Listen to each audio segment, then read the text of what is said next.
I am Joshua, 32, and my own father slid an eviction notice across my Thanksgiving table to kick me out of my own house. Before I tell you about how my best friend's envelope completely destroyed his plan and left him with nothing, let me know where you're watching from in the comments. The eviction notice landed right beside the mashed potatoes. It wasn't a metaphor. It wasn't a joke. My father, Robert, actually slid a crisp, cream-colored envelope across the polished oak wood of my dining table. It stopped right between the gravy boat and the green bean casserole my neighbor had brought over. My father leaned back in his chair, crossed his arms over his chest, and let out a long breath like he had just finished saying grace. I stared at the envelope. Across the top, printed in bold, aggressive black ink, were the words, "Notice to vacate and surrender possession." My mother smiled first. She didn't yell. She didn't shake with anger. She just gave me that small, tidy, closed-mouth smile that she always used when she was doing something incredibly cruel.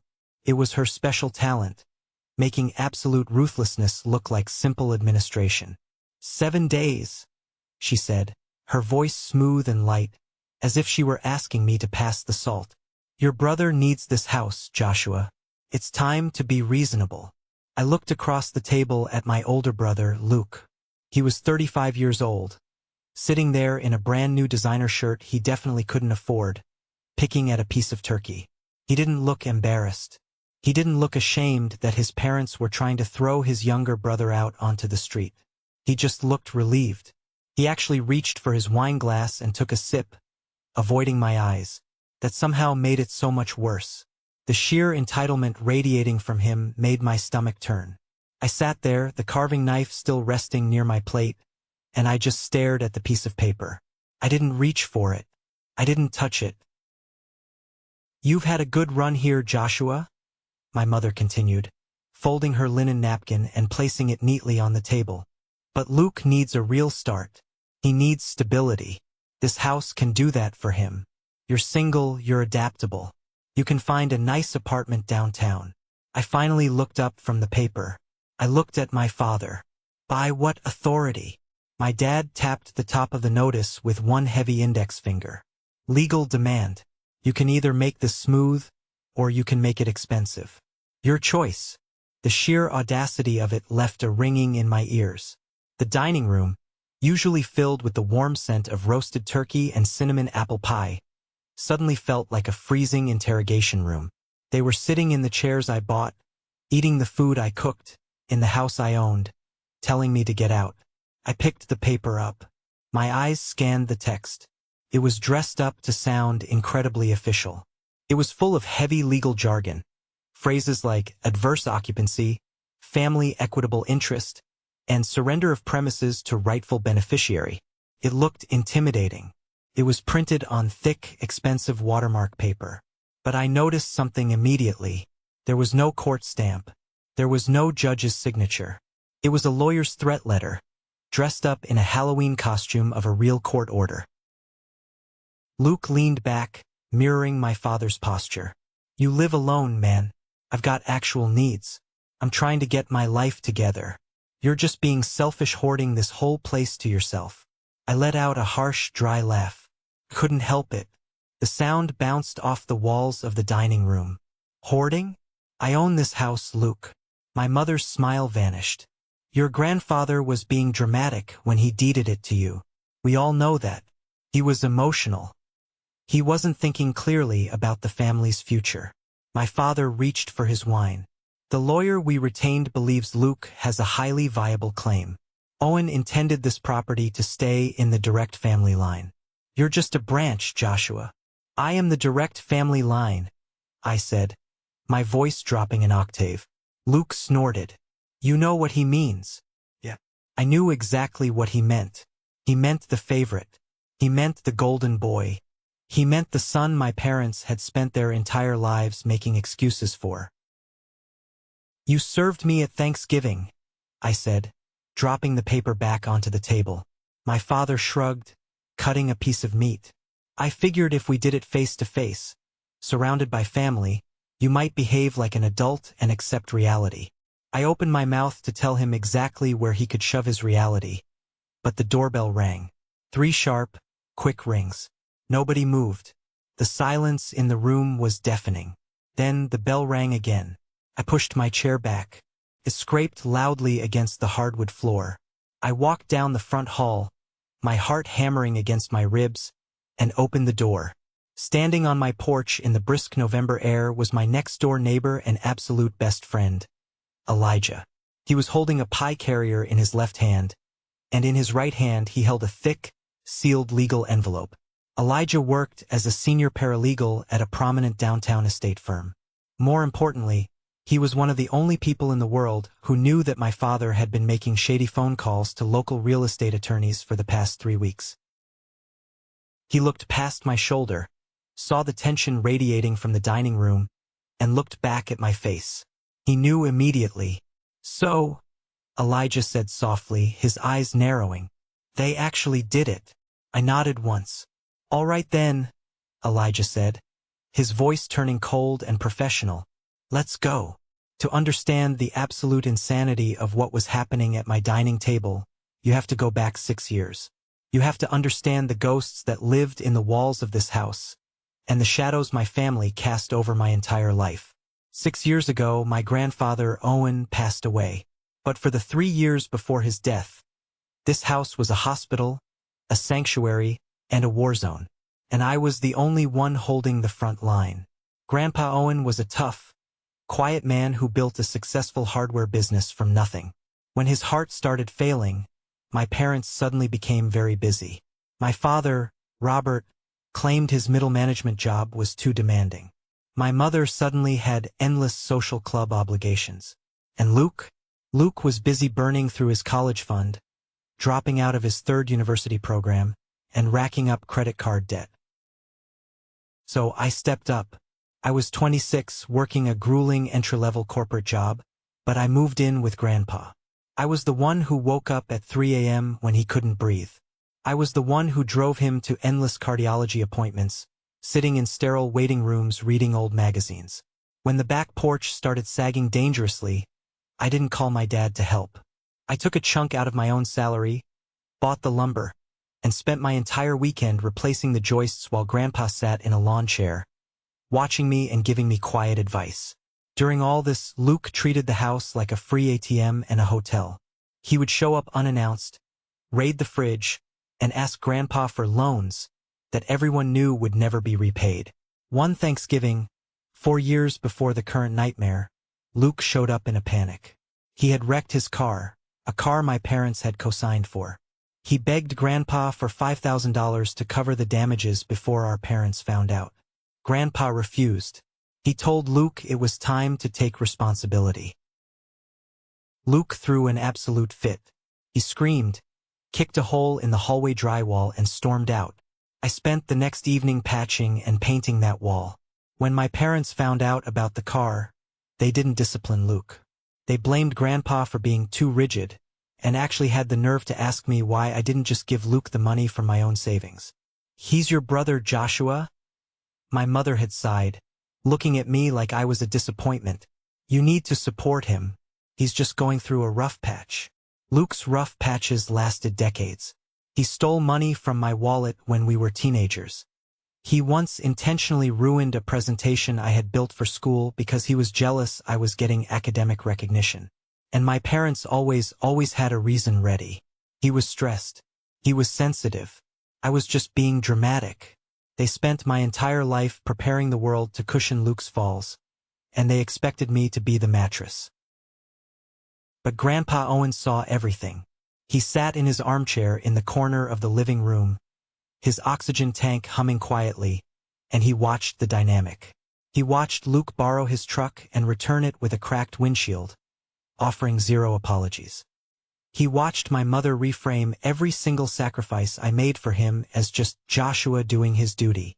He watched my father hint, loudly, that the house would be a great asset for Luke to inherit because Luke needed a solid foundation to start a family. Grandpa never argued with them. He never yelled. He just asked me quiet questions when we were alone. He asked about my job. He asked about my savings. He asked if I liked the old house. I loved this house, It smelled like old wood, pine needles, and lemon polish. It was the only place I ever felt truly safe. "Good," Grandpa had said one evening, staring out the window at the falling snow. "That's good to know, Joshua."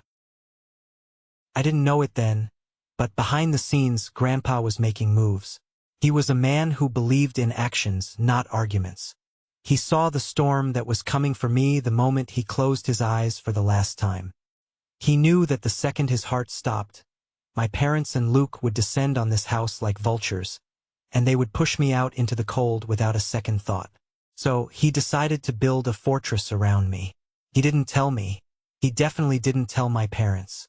He just quietly picked up his phone, called his attorney, and started drafting the legal equivalent of a landmine. Grandpa Owen's lawyer was a man named Caleb Mercer. Caleb wasn't a cheap strip mall attorney. He was a high-end estate planner, a man who built legal structures that could withstand a nuclear blast. In the final year of his life, Grandpa took several trips to Caleb's downtown office. He told my parents he was going to physical therapy. Instead, he was sitting in a leather chair in a high-rise building, legally dismembering my family's sense of entitlement. Grandpa executed a transfer on death deed for the house. It was incredibly specific. The deed stated that upon his passing, the absolute, unencumbered ownership of the property in Asheville would transfer directly and solely to me, not to my parents, not split evenly between the grandchildren, just me. He made sure the deed was recorded and filed properly with the county clerk months before he ever took to his deathbed. But Grandpa was a smart man. He knew my father. He knew Robert would not accept a piece of paper. He knew my father would hire lawyers, tie the estate up in probate hell, and financially bleed me dry until I surrendered the house just to make the nightmare stop. So Grandpa and Caleb Mercer went a step further. They created the trap. Grandpa had a separate investment portfolio. It wasn't billionaire money, but it was a substantial amount, roughly $240,000. This money was placed into a residual trust. The designated beneficiaries of this trust were my father, my mother, and Luke. It was designed to pay out to them in installments over several years. To my parents, this was their rightful inheritance. They felt they were owed this money simply for existing. But Grandpa attached a condition to the trust. Poison pill. Caleb drafted an incredibly aggressive no contest and forfeiture clause. The language was ironclad. It stated in very clear legal terms that if any of the trust beneficiaries, Robert, my mother, or Luke, attempted to challenge my title to the house, interfered with my peaceful possession of the property, or assisted anyone else in asserting a false claim against the house, they would instantly trigger a forfeiture event. If they tried to take the house, they would lose every single penny of the trust money. And to make it stick, Caleb made my father sign a sworn family settlement and non-contest acknowledgement during the probate period. My father, blinded by the promise of the trust payouts, signed it. He signed a legal document acknowledging that I was the sole lawful owner of the house, and he agreed to the penalty clause. I didn't know the full extent of this paperwork at the time. Grandpa passed away quietly on a Tuesday morning. I was holding his hand. My parents were on a weekend getaway they refused to cancel. When Grandpa died, the deed triggered automatically. The house became mine. I remember the day of the funeral. It was pouring rain. The sky was the color of bruised iron. We stood under black umbrellas by the gravesite. Luke was complaining about his dress shoes getting muddy. My mother was whispering to her friends about how exhausted she was from the ordeal of losing her father-in-law. My father just looked impatient. After the service, I went back to the empty house. Felt hollow. I sat on the floor of the living room and cried until my ribs ached. I had lost the only person in my family who actually saw me. The next few years were a grind. I got a promotion at work, which was lucky, because the house needed serious help. I poured every extra dollar of my salary into this place.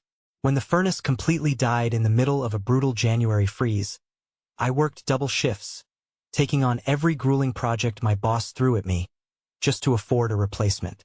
I spent my nights ripping up old carpet, sanding down the original hardwood floors until my hands bled, and fighting with city clerks to update old permit records.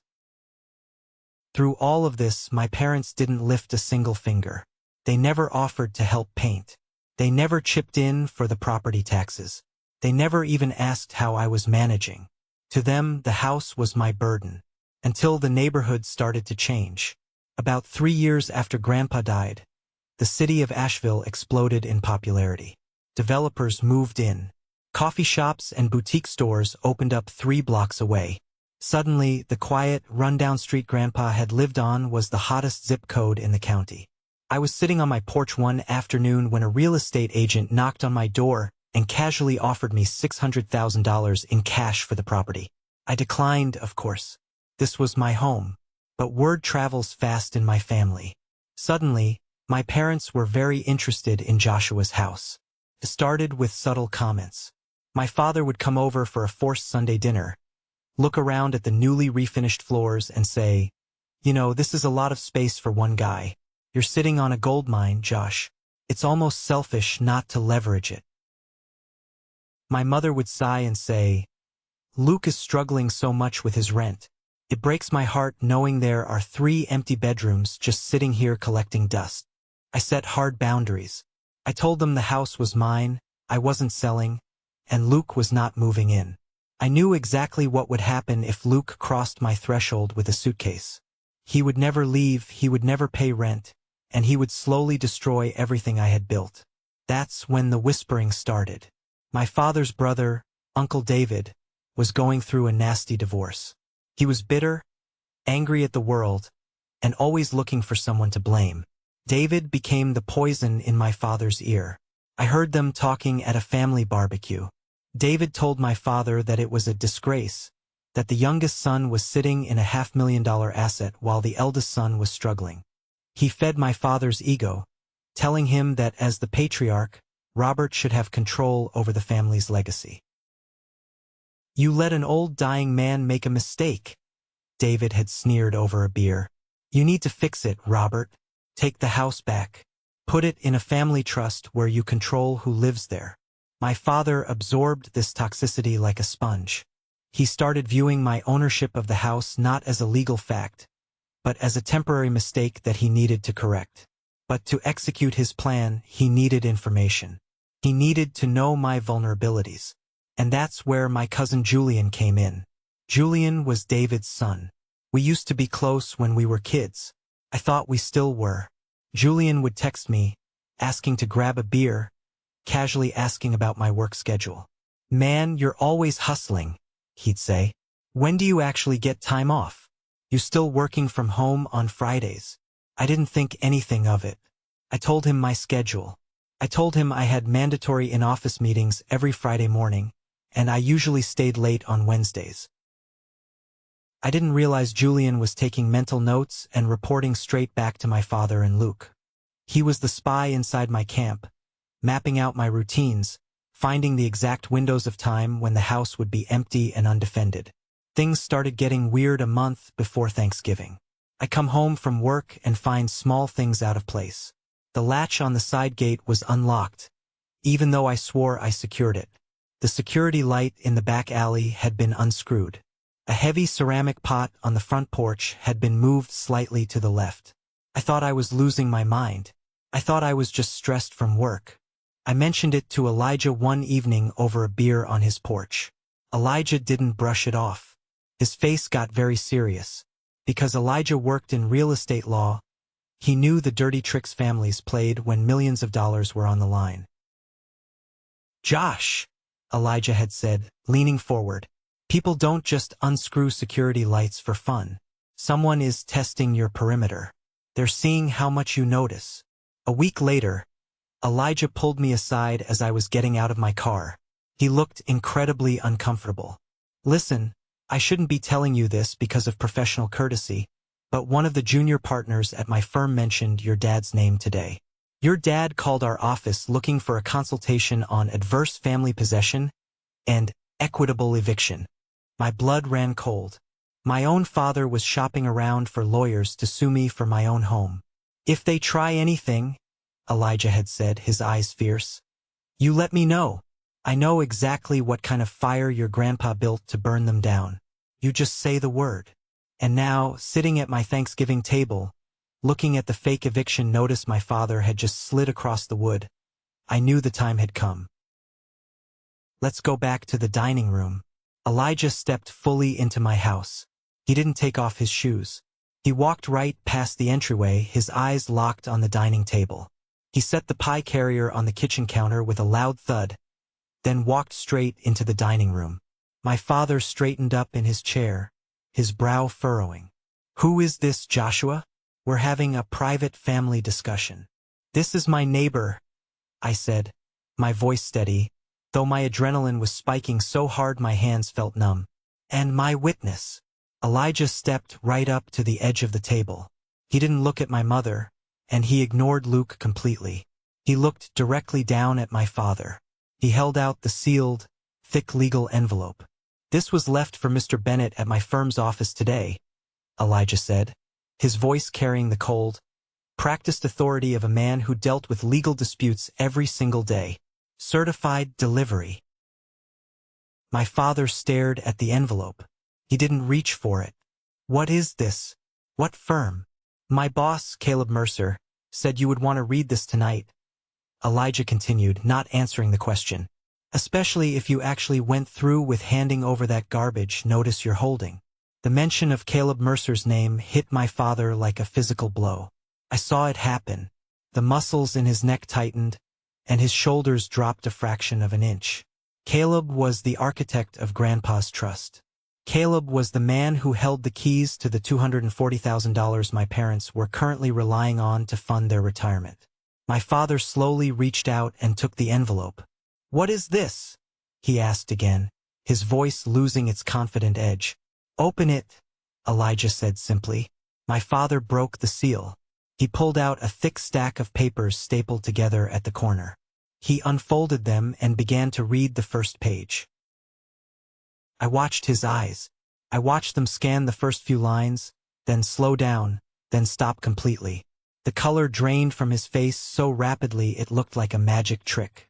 His skin went from a healthy, wine-flushed pink to a sickly, chalky gray in 3 seconds flat. His mouth parted slightly. My mother turned to him, sensing the sudden shift in the atmosphere. "Robert, what does it say?" For the first time all evening, my father didn't look like the patriarch in control.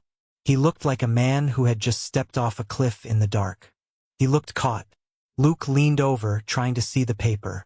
"Dad, what is it?" My father couldn't speak. His throat worked, but no sound came out. Elijah answered for him.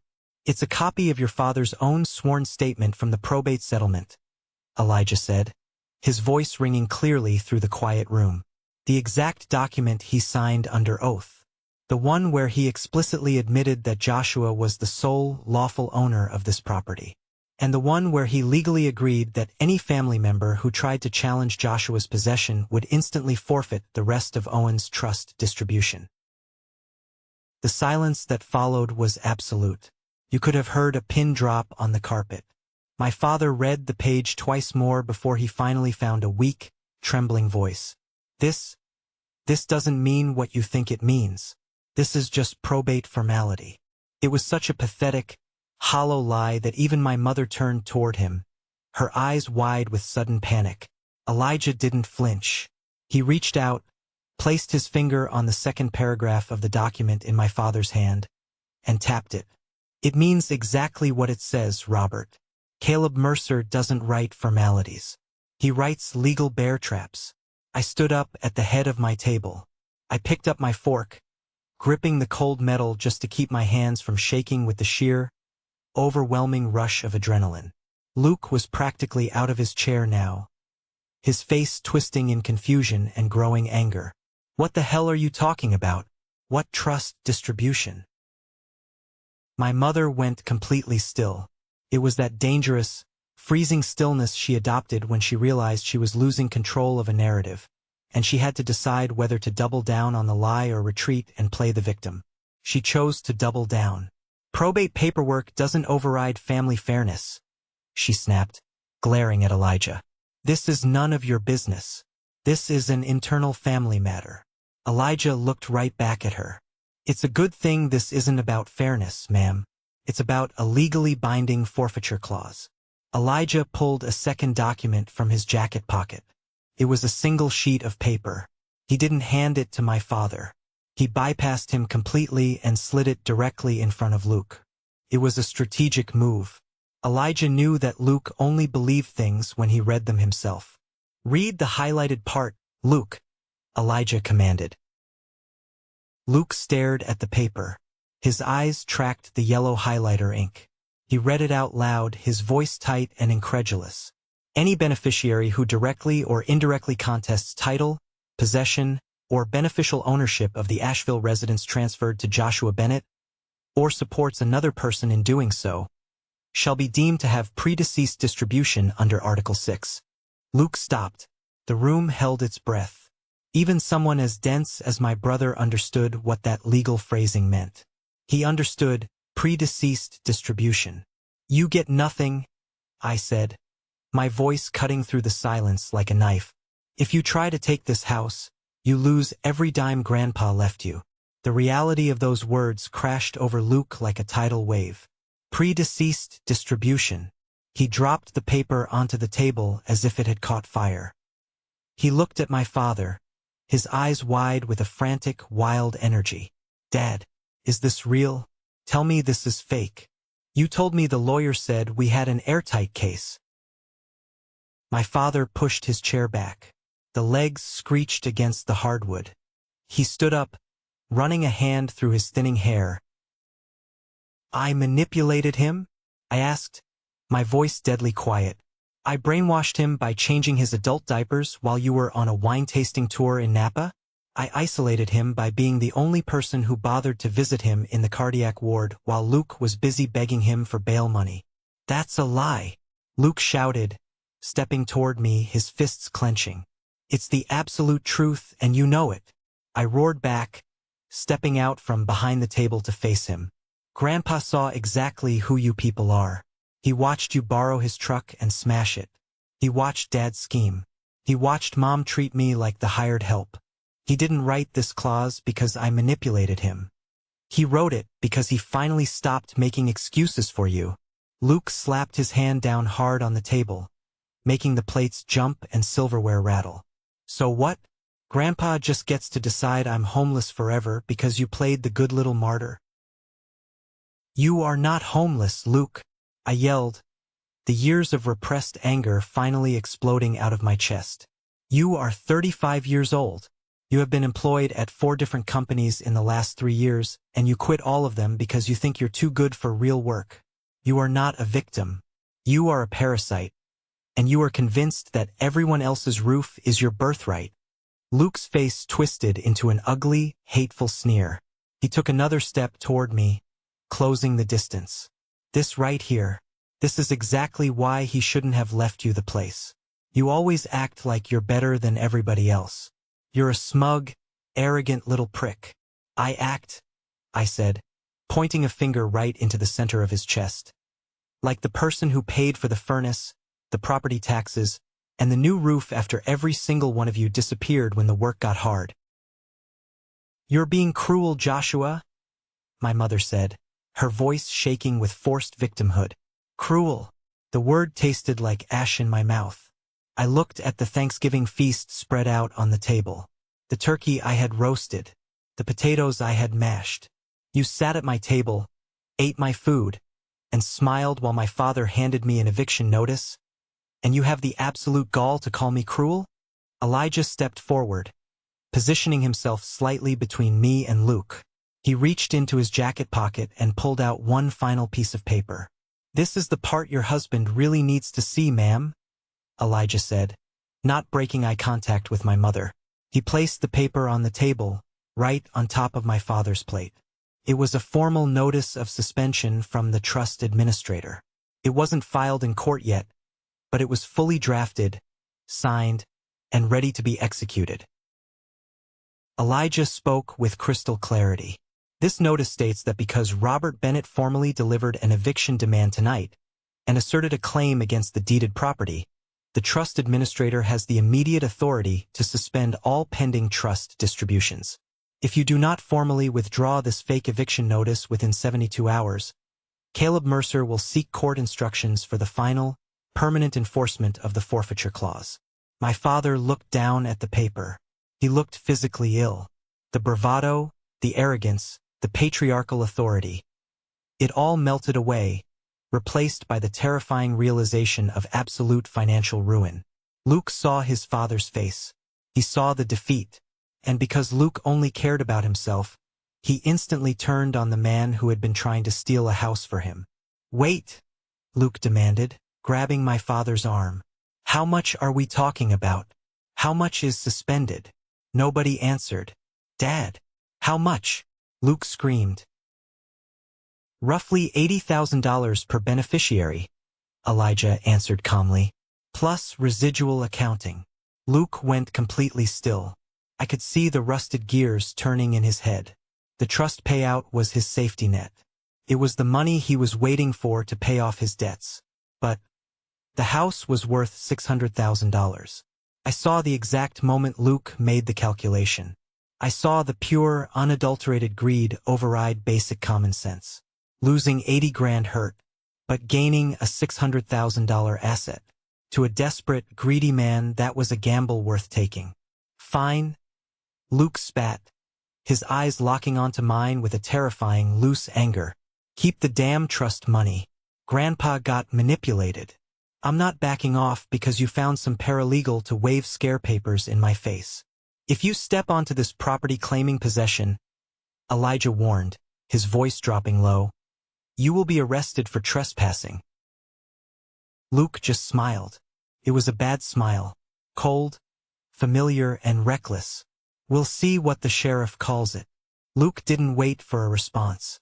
He spun around, marched down the hallway, and slammed the front door so hard the glass panes rattled in their frames. My father let out a string of vicious curses under his breath.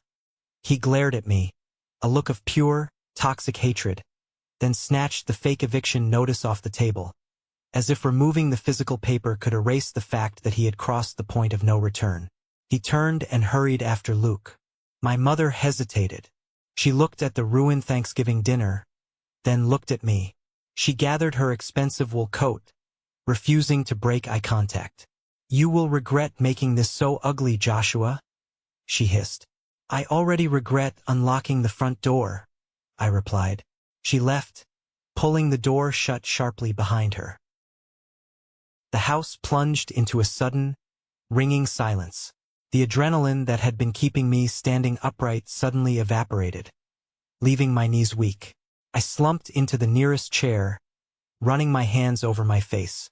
Elijah let out a massive exhale, leaning against the doorframe. "Holy hell, Josh, they actually tried it." "He's not done," I said, my voice barely above a whisper. "Did you see Luke's face? He did the math. He thinks the house is worth risking the trust money." "I know," Elijah said grimly, "and that's exactly why my boss is outside." I looked up, startled. "Caleb is here?" Before Elijah could answer, my phone buzzed on the table. It was a text from an unknown number. "This is Caleb Mercer with Heron and Rowe Trust Administration. I am parked on the street. Do not let them leave the area before I speak to your father." I jumped up, bypassed the dining room, and jogged out the front door. The freezing night air hit my face like a wet towel. Parked 2 houses down, under the glow of a street lamp, was a sleek black sedan. My parents and Luke were arguing furiously by my father's SUV. As I stepped onto the porch, the door of the black sedan opened. Caleb Mercer stepped out. He was a tall, imposing man in a dark wool trench coat, carrying a thick leather briefcase. He walked with the heavy, deliberate strides of a man who spent his life destroying people in courtrooms. He didn't look angry. He looked dangerously bored. He walked straight past me on the porch and headed directly for my father's SUV. "Robert Bennett," Caleb's voice boomed across the quiet suburban street. It wasn't a question. It was a summons. My father froze, his hand on the car door handle. He turned, his face pale under the streetlights. "Who the hell are you?" Caleb Mercer, Trust Administration Counsel for the Owen Bennett Estate. My father took a step back, physically retreating from the name. Caleb didn't stop until he was standing 3 feet away from my father. He opened his briefcase and pulled out a single sheet of paper. It wasn't the forfeiture notice. It was something else. I want to make sure we are entirely clear on the timeline of your catastrophic mistakes tonight. Robert, Caleb said, his voice smooth but lethal. You thought this was a private family matter. It stopped being private the second you sent this to my office. Caleb held up the paper. Even from the porch, I could see it was a printed email. 2 days ago, Caleb continued, my office received an email from your personal account. Attached to it was a document titled Joshua Transition Agreement. In this document, it states that Joshua Bennett has agreed in principle to surrender occupancy of the Asheville residence to Luke Bennett by the end of the calendar year. My heart stopped. I looked at Elijah, who was standing beside me on the porch. I never signed anything, I said loudly. I know you didn't, Caleb said, glancing at me before turning his piercing gaze back to my father. Because the signature on the document Robert sent us was a pathetic amateur forgery. The signature discrepancy was obvious to a first-year clerk. The problem for you, Robert, is that you sent a forged legal document to a trust office that keeps specimen signatures from the original probate settlement on file. My mother grabbed her chest, letting out a small gasp. She turned to my father, genuine shock on her face. Robert, you forged his signature? My father's mouth opened and closed like a dying fish. It was a draft understanding. Proposal. I was going to show it to him tonight.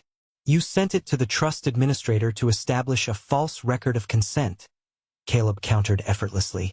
That is fraud, Robert. And it is a direct, undeniable violation of the non-contest clause. Luke rounded on my father, his face purple with rage. You told me he had already softened up. You told me you had an agreement in principle. I said he might agree. My father snapped back, panic making his voice crack. You lied to your son, you lied to your wife, and you attempted to defraud a trust, Caleb summarized coldly. The forfeiture is no longer a threat. It is in motion. All pending distributions under Owen Bennett's residual trust are suspended effective immediately. The reality of the situation finally seemed to crush my father. He leaned heavily against the side of his SUV, staring at the concrete driveway. He had tried to play chess with a master using stolen checkers, and he had just been checkmated in 3 moves. We were trying to avoid court, my mother whispered, tears finally pooling in her eyes. But I knew her tears weren't for me. They were for the lost money. By fabricating his consent? Caleb asked, his tone devoid of any sympathy. That is a fascinating legal strategy, ma'am. I wouldn't recommend bringing it up in front of a judge. Luke kicked the tire of the SUV, breathing hard. The $80,000 was gone. He knew it. I knew it. But his eyes were still fixed on my house. The $600,000 prize was still standing right behind me. The trust gives the beneficiaries a short window to cure the breach, but only if the interference stops immediately, Caleb explained, delivering the final terms. That means the eviction demand is completely withdrawn. No occupancy claim is asserted. No utilities are transferred. No locksmith is retained. And absolutely no one steps onto the property claiming possessory rights. I felt a sudden jolt in my chest. Utilities, I called out from the porch. Caleb looked at me. Your father contacted the local power company yesterday, attempting to establish utility history at this address in Luke's name before the end of the year.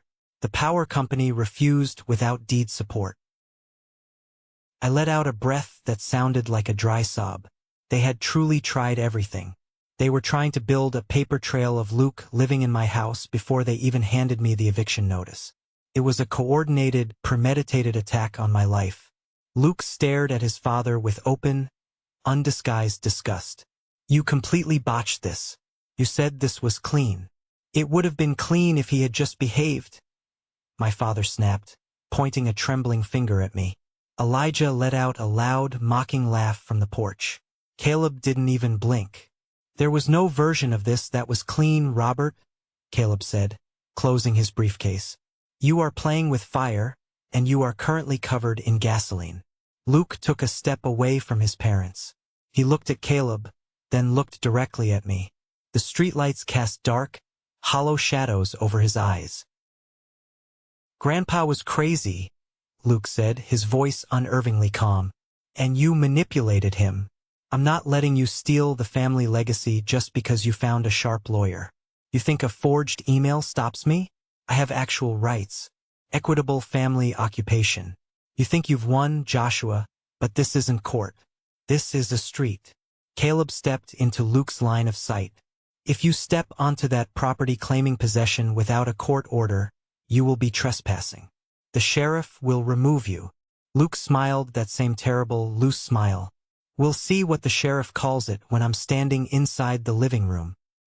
He turned, ignoring his parents entirely, and began walking rapidly down the street, disappearing into the dark. My father swore violently, slammed his fist against the hood of the SUV, and practically shoved my mother into the passenger seat before speeding off.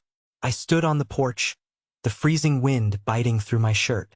Caleb walked slowly up the driveway and joined Elijah and me on the steps. He's not done, I said, my teeth chattering from a mixture of cold and adrenaline. No, he isn't, Caleb agreed, his expression grave. He looked me dead in the eye. Listen to me, Joshua. Your brother has crossed into the desperation phase. The trust money is frozen, which means the house is his only target left. Men like him don't retreat when they are caught. They accelerate. What do? I asked. You prepare for a siege, Caleb said bluntly. You need all your security cameras saving footage to the cloud. You need a physical copy of your deed taped to the inside of your front door. You do not open the door to Luke alone. If he has already researched adverse possession, he knows that if he can physically get inside the house and establish a presence before the courts open on Monday, he can make it incredibly difficult for the police to remove him without a formal eviction process. The phrase sat heavily in my chest. Establish a presence before Monday. Before normal people could fix what bad families did on the weekends. He'll try to force his way in? Elijah asked, looking alarmed.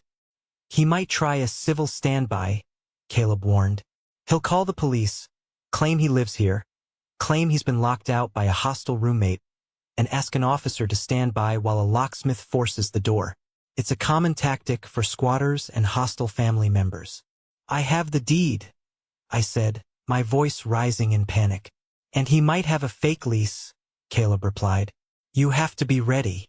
Part 4.1. The sleepless night, estimated 850 words. I didn't sleep a single second that night. After Caleb drove away, Elijah stayed. We went straight to the kitchen, brewed a pot of the strongest coffee I owned, and turned my dining room table, the same table where the eviction notice had been served hours earlier, into a war room. First, I pulled up the application for my home security cameras on my iPad. I had 3 cameras, one on the front porch, one covering the side alleyway gate, and one facing the back cellar door. I paid the premium subscription fee right then and there to ensure all footage was backed up to the cloud instantly. Second, I dug into my fireproof safe in the office and pulled out the original county stamp transfer on death deed. I made 3 copies. I taped one to the inside of the front door right next to the peephole. I placed another on the kitchen counter, and I kept the third folded in my back pocket. While I was printing the deeds, Elijah was pacing the floor, scrolling aggressively through his phone. Julian, Elijah said suddenly, stopping in the middle of the living room. What about him? I asked, looking up from the printer. Julian is the leak, Elijah confirmed, his face dark. Think about it, Josh. How did your dad know the exact time to send that fake email to the trust? How did Luke know you'd be home alone tonight cooking before I came over? Julian has been grilling you about your schedule for a month. I pulled out my phone and opened my text messages with my cousin. I scrolled back through the last few weeks. Hey man, you still taking those Friday morning Zoom calls from home? "Josh, you leaving town for the holiday weekend or staying at the house? Just checking to see if you're around Saturday morning, might drop by." It was all there. I had been feeding them my exact coordinates. "They know my schedule," I said, a cold dread washing over me. "They know I usually leave the house at 7:30 a.m. on Fridays to hit the gym before work." "Tomorrow is Friday," Elijah pointed out, checking his watch. It was already 2 a.m. "If Luke is going to make a move to establish presence before the weekend, he's going to do it when he thinks you're backing out of your driveway." "I'm not leaving this house," I declared, my jaw clenching. "I will sit in the hallway with a baseball bat if I have to." "No violence," Elijah warned strictly. "That's exactly what they want. If you swing a bat, you go to jail and Luke gets the house. You fight them with paper, cameras, and daylight." We spent the rest of the night sitting in the dark living room, watching the camera feeds on the iPad. The silence of the house was oppressive. Every creak of the floorboards, every gust of wind rattling the window panes, made my heart jump into my throat. Around 4 a.m., my mind started playing tricks on me. I kept imagining I could hear the faint scratching of a lockpick at the back door.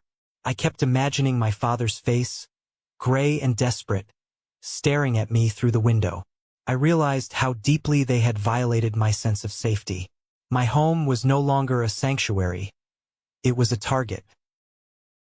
By 6 a.m., the sky outside began to turn a bruised, pale purple. The neighborhood was quiet. The coffee in my mug was cold and bitter. "Maybe they gave up," I whispered, my voice raspy from exhaustion. "Maybe Caleb scared them off." Elijah shook his head, his eyes glued to the screen. "Desperate people don't give up, Josh. They just find sneakier ways to get through the back door." At 7 a.m., the sun fully crested the horizon. I stood up, stretching my stiff muscles. I walked into the kitchen to dump the cold coffee into the sink. At exactly 7:13 a.m., my phone on the counter buzzed violently. A loud, sharp chime echoed through the silent kitchen. It was an alert from the security app. "Motion detected, front porch." I dropped my mug into the sink, the shattered porcelain shards scattering across the stainless steel. But I didn't care. I lunged for my phone. Elijah was already beside me, looking over my shoulder at the screen. The live feed from the front porch camera loaded. The image was crystal clear in the crisp morning light. Standing on my front steps was Luke. He was wearing a thick jacket, his hands shoved into his pockets. But he wasn't alone. Luke turned to the deputy and pointed at my front door, talking animatedly. I couldn't hear the audio through the thick glass, but I could read his body language. He was playing the frustrated, locked-out victim. "He thinks you left for the gym," Elijah said, his voice tense. "He thinks the house is empty. He's going to have the locksmith drill the deadbolt, throw his bags inside, and tell the cop he's home." My blood boiled, the sheer arrogance of it. Standing on my porch with my police department trying to drill my locks. "Not today," I growled. I didn't wait for Luke to knock. I didn't wait for the locksmith to touch my door. I grabbed the folded copy of the deed from my back pocket, marched down the hallway, and unlocked the deadbolt with a loud, heavy clack.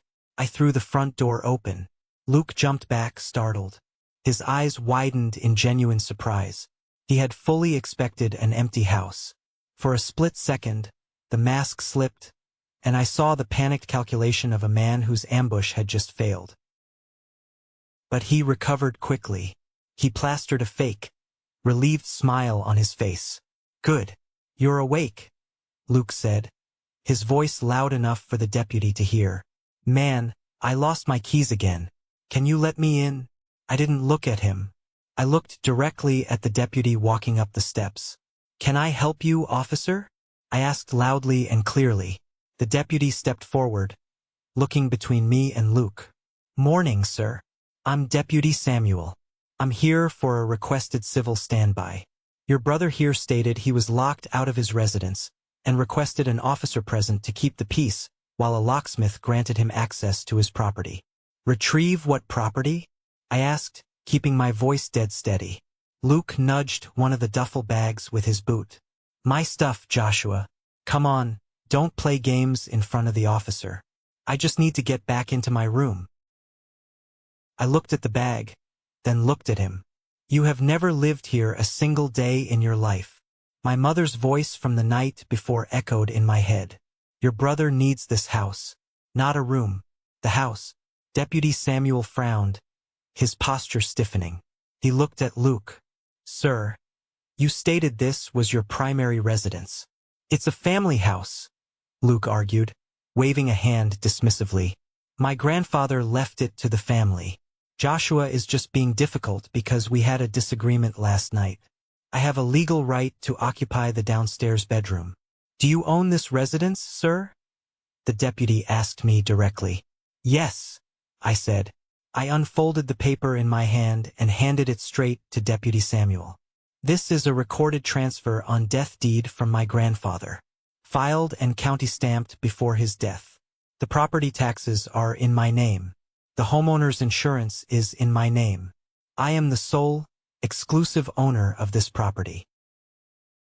The deputy took the paper. He read it much faster than I expected, his eyes scanning the legal seals. He handed it back to me and turned to Luke. The neutral posture was gone. He looked annoyed. Do you have a court order granting you access to this property, sir? Deputy Samuel asked Luke. Luke let out a short, condescending laugh. I don't need a court order. I have his written consent. Luke reached into his heavy jacket and pulled out a folded piece of paper. He handed it to the deputy with a triumphant smirk.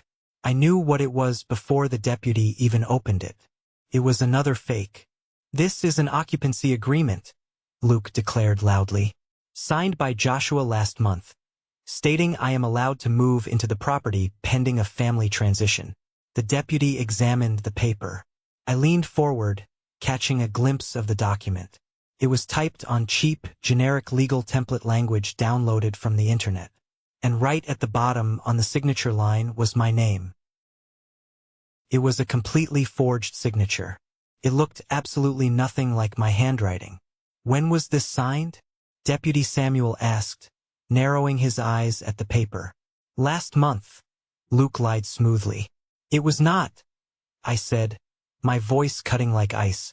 That is a forged document. The signature is fake. My father attempted to submit a similar forged document to a trust administrator last night, and I have the lawyer's correspondence to prove it. The locksmith, who had been standing quietly to the side, took one look at my face, one look at the forged deed in my hand, and one look at the highly irritated deputy. The locksmith quietly unhooked his tool bag, stepped backward off the porch, and started walking toward his van. Hey, where are you going? Luke snapped, his facade cracking. The locksmith didn't even turn around. I don't drill locks on disputed properties without a judge's signature. Figure it out yourselves. He got in his van and drove away. Luke swore violently under his breath. The ambush was falling apart. But the nightmare wasn't over, because right at that moment, as I was staring down Luke on my front porch, my phone buzzed in my pocket again. It wasn't the front porch camera this time. It was the side alley camera. I looked down at the glowing screen of my phone. For half a second, my brain simply refused to process what my eyes were seeing. The notification banner clearly read, "Motion detected side alley gate."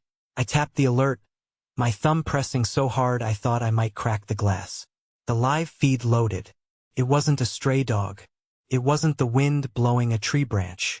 It was my father, Robert Bennett, the man who had raised me, the man who had sat at the head of my Thanksgiving table just 12 hours earlier, was currently creeping down the narrow paved walkway on the blind side of my house.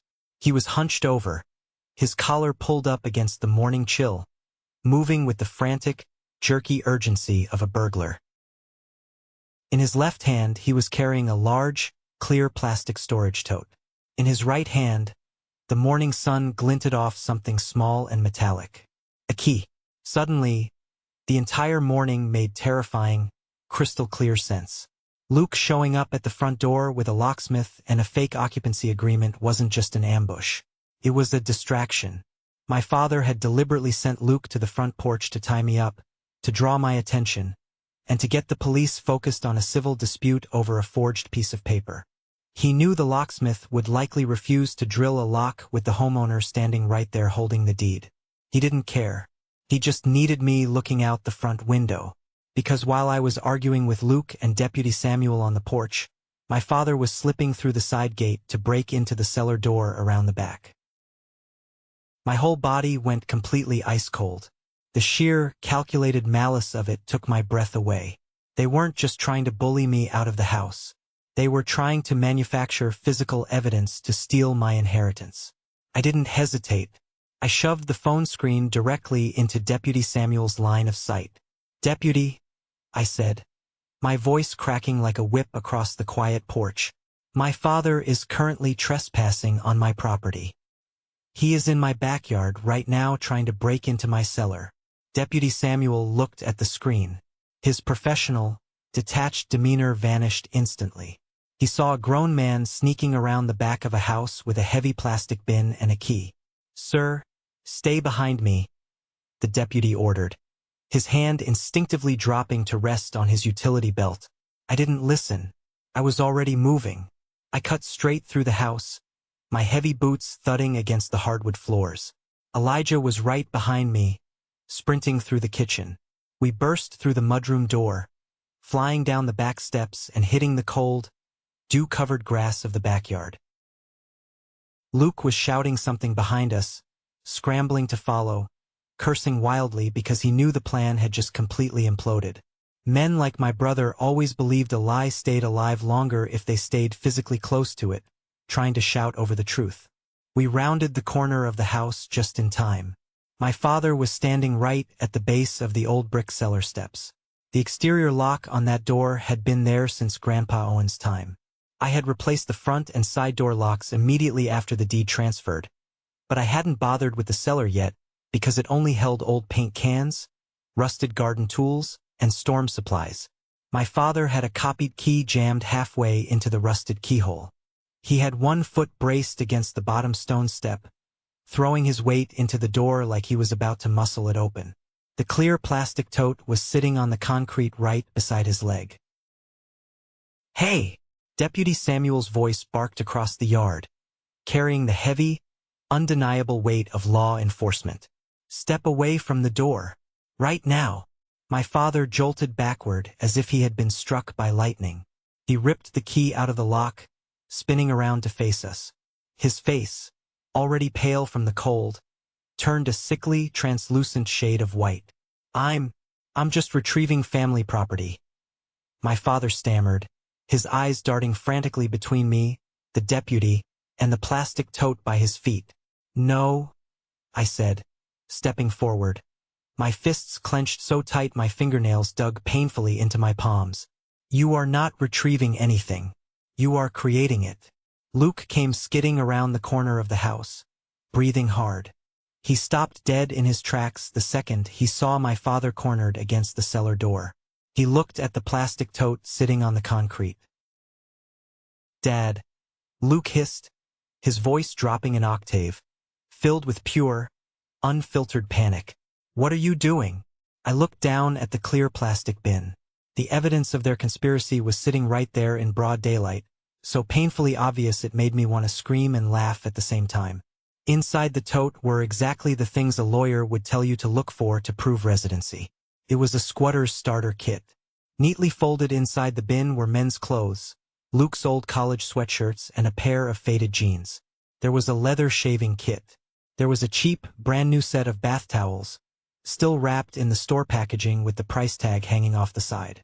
But the most damning thing was sitting right on top of the clothes. It was a neat, rubber-banded stack of mail.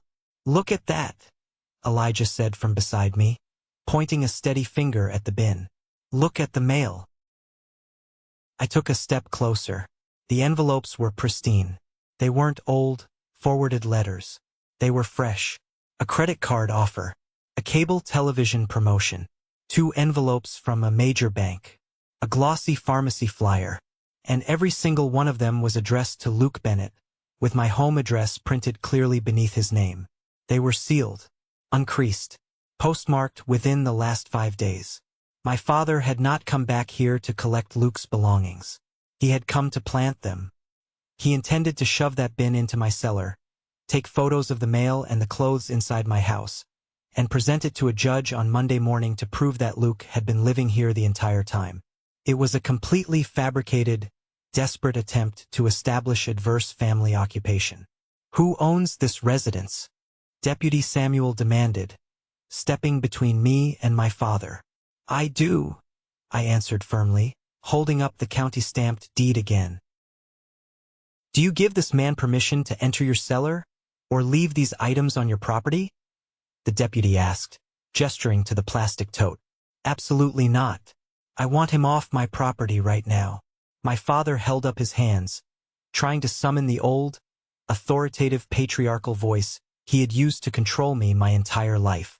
Officer, this is a massive misunderstanding. It's being blown entirely out of proportion. My son Luke has personal effects here. We are just going through a very messy family transition. I'm trying to help him secure his college fund documents and a few other things. Don't lie to my face, sir, Deputy Samuel said, his voice dropping into a dangerous, flat register. You just attempted forced entry on a locked door. Placed here after a civil standby was requested using a forged occupancy agreement. A new, sharp voice cut through the cold morning air. Everyone turned toward the side gate. Caleb Mercer stepped into the backyard. He was wearing the same dark wool coat from the night before, carrying his signature leather folder. He didn't look like a man who had been woken up early. He looked like a predator who had finally cornered his prey. Caleb walked straight up to the deputy and offered a firm nod. Caleb Mercer, Trust Administration Counsel for the Owen Bennett Estate. I represent the legal entity enforcing the forfeiture clauses against these two men. You the attorney she called? Deputy Samuel asked, relaxing his posture just a fraction. I am the attorney her father should have feared, Caleb replied smoothly. Caleb looked down at the clear plastic tote. He let out a dark, humorless chuckle. Well, Robert, I have to admit, I didn't think you'd be foolish enough to try staging the property. But here we are. Caleb pointed his expensive pen directly at the stack of envelopes inside the bin. If your son actually lived here, Robert, those bank statements wouldn't still be sealed, and they certainly wouldn't be sitting in a plastic tub outside a locked cellar. You forwarded his mail to this address this week to manufacture a paper trail. That is mail fraud. On top of the forged signature you emailed my office yesterday. The detail broke whatever fight my father had left. The illusion of control completely shattered. Even Luke looked physically sick. It was too obvious. It was too desperate. There was no spinning this.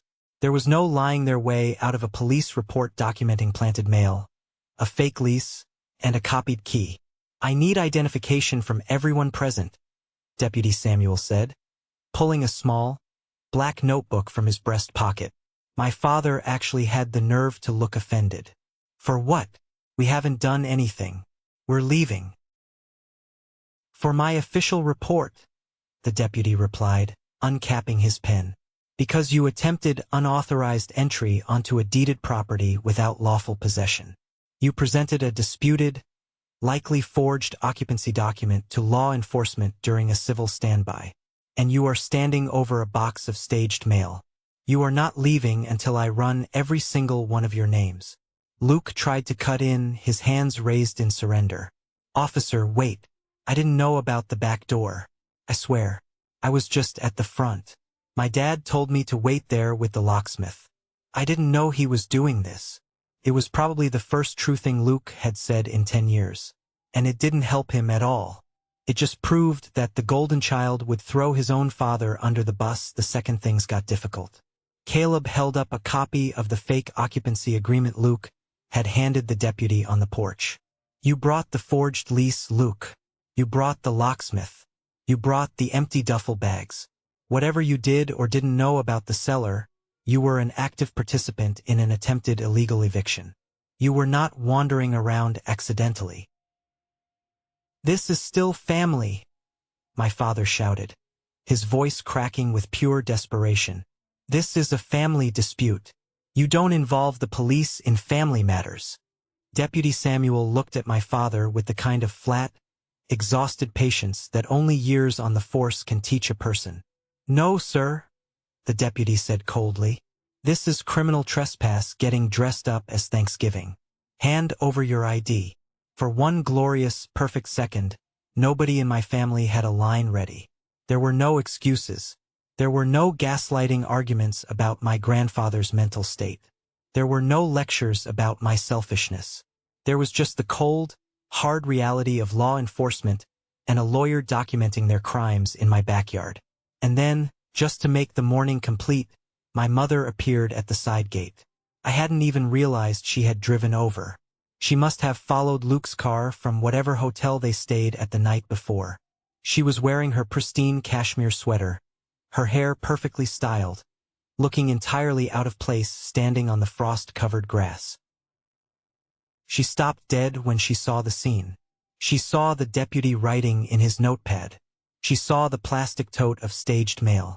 She saw my father standing away from the cellar door, looking defeated, with the copied key still dangling from his fingers.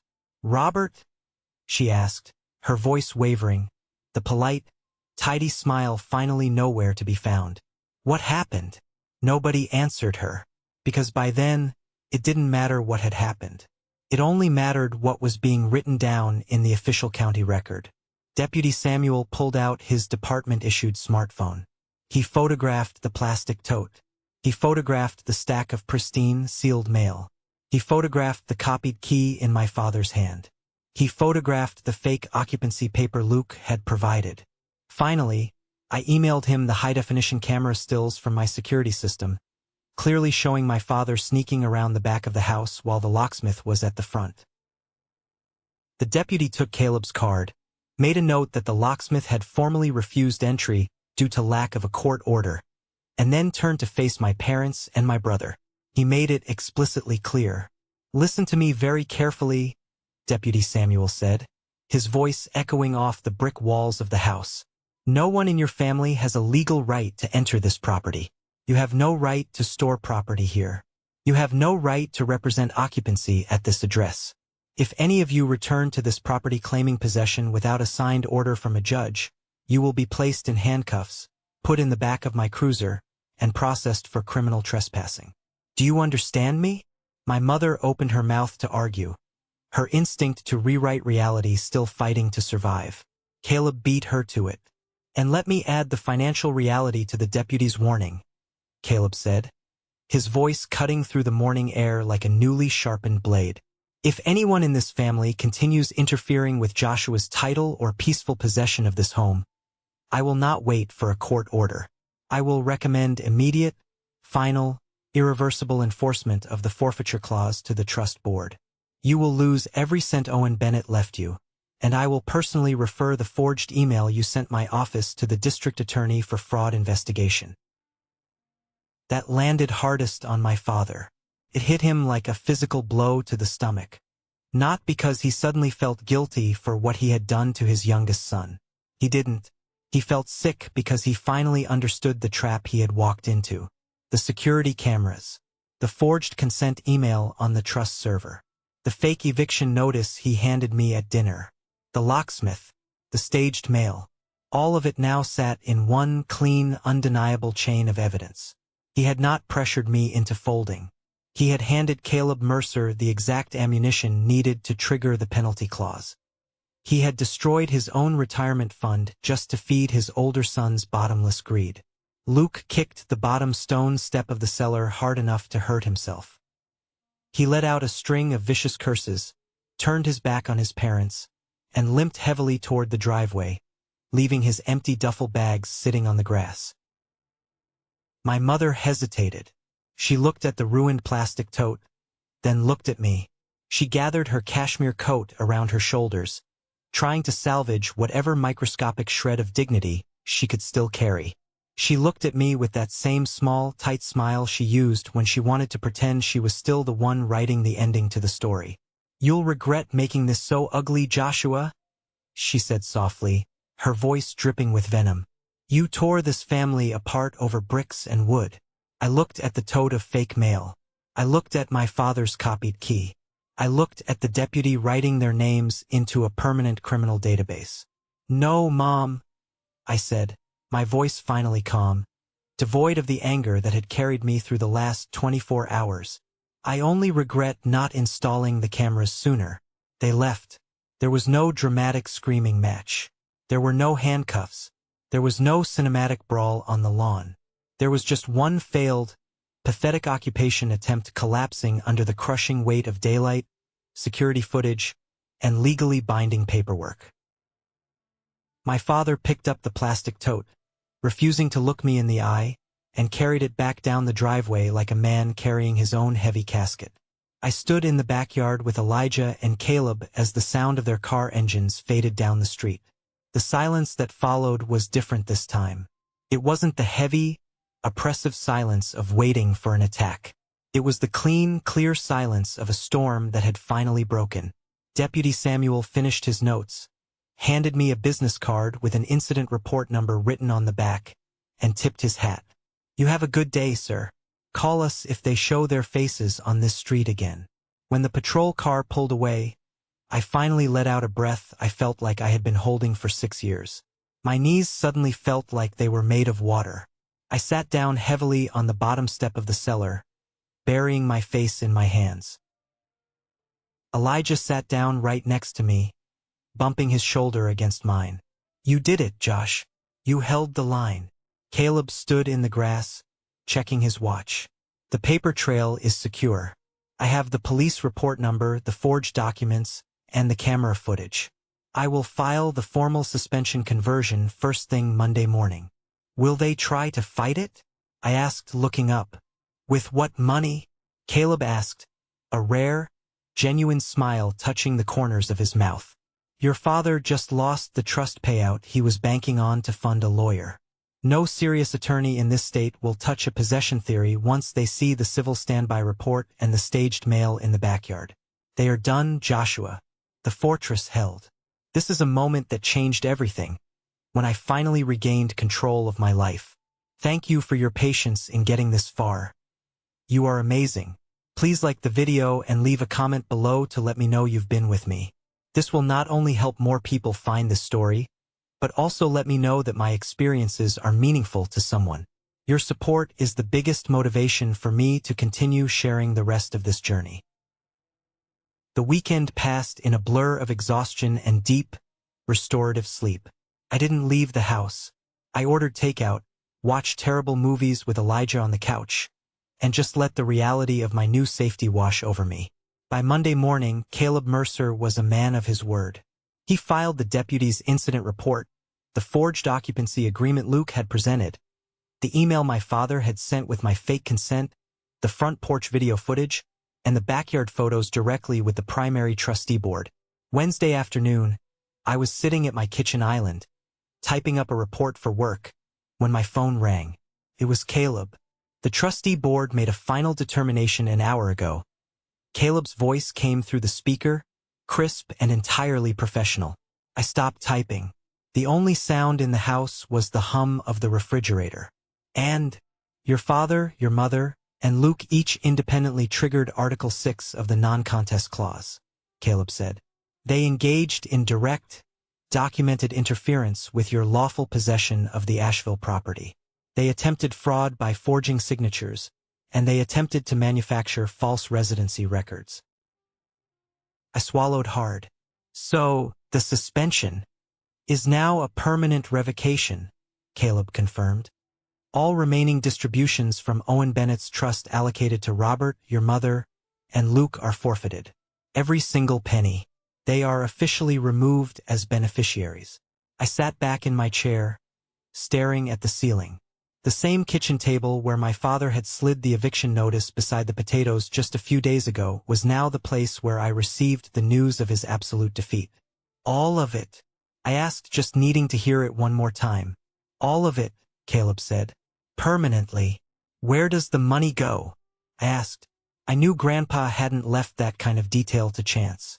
"Under your grandfather's trust terms, forfeited shares do not circle back to the people who caused the breach, nor do they default to the state," Caleb explained. He built a secondary failsafe. The forfeited funds bypass the immediate family entirely and drop into the alternate remainder he named years ago. Which is a local veterans housing nonprofit here in Buncombe County, and a county library foundation he quietly supported for decades. A check for $240,000 is being cut for them tomorrow. I closed my eyes, a sudden, fierce wave of emotion hitting me so hard it brought tears to my eyes.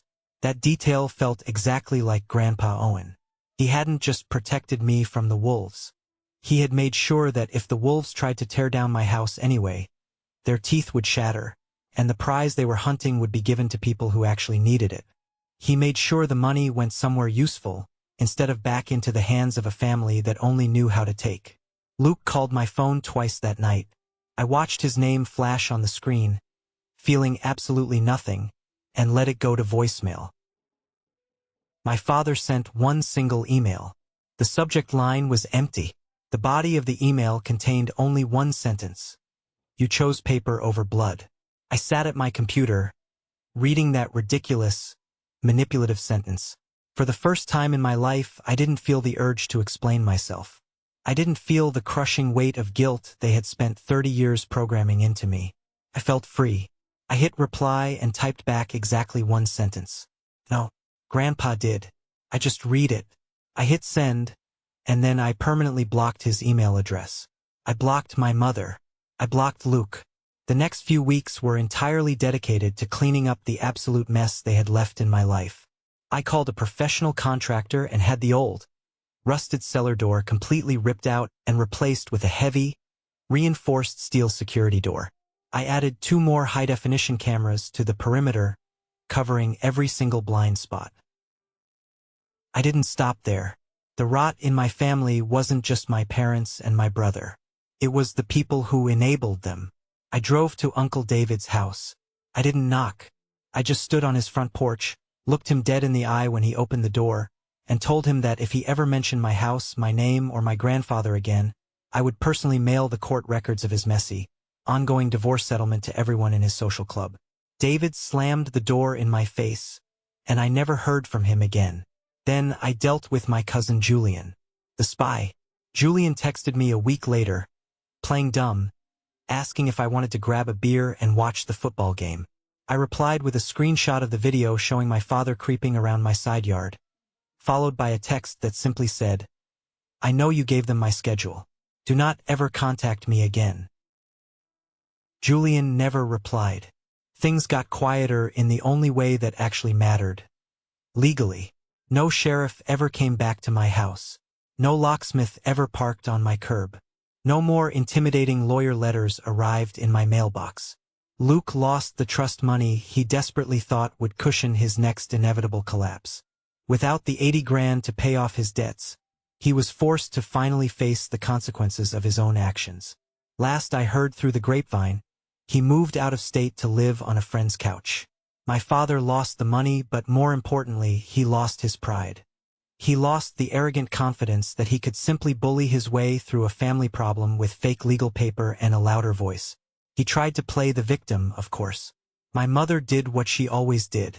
She went to her social clubs, drank her wine, and told people the situation had been terribly misunderstood, and that I had pushed them away. But there is only so much social rewriting you can do once a county deputy has photographed a tote full of planted mail in your youngest son's backyard. The truth always leaves a stain. My neighbors, the people who actually saw the reality of my life, rallied around me. Nathan, the older man who lived across the street, even came over and offered to write a formal witness statement for Caleb, confirming he had never seen Luke live at the house. Ryan, the local mail carrier, gladly signed an affidavit confirming that all mail addressed to Luke had only started arriving the week of Thanksgiving. The community I had built around myself was stronger than the blood I shared with my parents. A full year passed. The seasons changed, the snow melted, and the Asheville summer heat gave way to the crisp, biting wind of another November. I hosted Thanksgiving again. But this time, the table looked very different. The dining room wasn't filled with tension, passive-aggressive comments, or the suffocating weight of family expectations. The chairs weren't occupied by people waiting for me to fail so they could scavenge my life. Instead, Elijah was sitting at the head of the table, carving a massive turkey and telling a terrible joke that had half the room groaning. Caleb Mercer was sitting near the window, swirling a glass of expensive bourbon, arguing good-naturedly with my neighbor Nathan about local politics. The house smelled like roasted garlic, fresh bread, and pine needles. The laughter was loud, genuine, and safe. I looked around the room, taking in the faces of the people who had actually stood by me when the wolves came knocking. Family isn't always the people whose blood runs in your veins. Sometimes, blood is just a biological accident. Real family are the people who help you hold the door shut when the storm is raging outside. Grandpa Owen had known exactly what he was doing. He didn't just leave me a house with 4 walls and a roof. He left me a structure strong enough to survive the people who thought love, pressure, and toxic entitlement were all the exact same thing. He forced me to finally stand up, draw a hard line in the sand, and protect my own peace. He gave me the tools to build a life entirely on my own terms. And as I sat down at my table, surrounded by my real family, I raised my glass to the empty chair in the corner of the living room, knowing Grandpa was watching and knowing he would be proud. If you've made it this far into the story, I want to take a moment to talk about what happened here, because I know I am not the only person who has dealt with this kind of nightmare. The hardest lesson I had to learn, the one that almost cost me my sanity and my home, is that toxic family members will constantly use your empathy against you. They will weaponize your kindness. They will demand that you set yourself on fire just to keep them warm, and when you finally refuse, they will call you the villain. My parents truly believed that because I was the younger, responsible sibling, my hard work was simply a resource for my brother to consume. They wrapped their financial abuse in the language of family unity and fairness. But fairness doesn't mean letting people destroy what you've built. Setting boundaries is not an act of cruelty. It is an act of survival. You do not owe your peace of mind, your assets, or your future to people who only view you as a stepping stone. Sometimes, the most loving thing you can do for yourself is to walk away, lock the door, and let them face the consequences of their own actions. If the story resonated with you, or if you've ever had to draw a hard line to protect yourself from toxic family, tell me in the comments what lesson you found most valuable here. Or, if you just enjoyed the way this all played out, simply drop the word good in the comments so I know you appreciate the lessons the story brings. Your support means the world to me. Thank you for listening.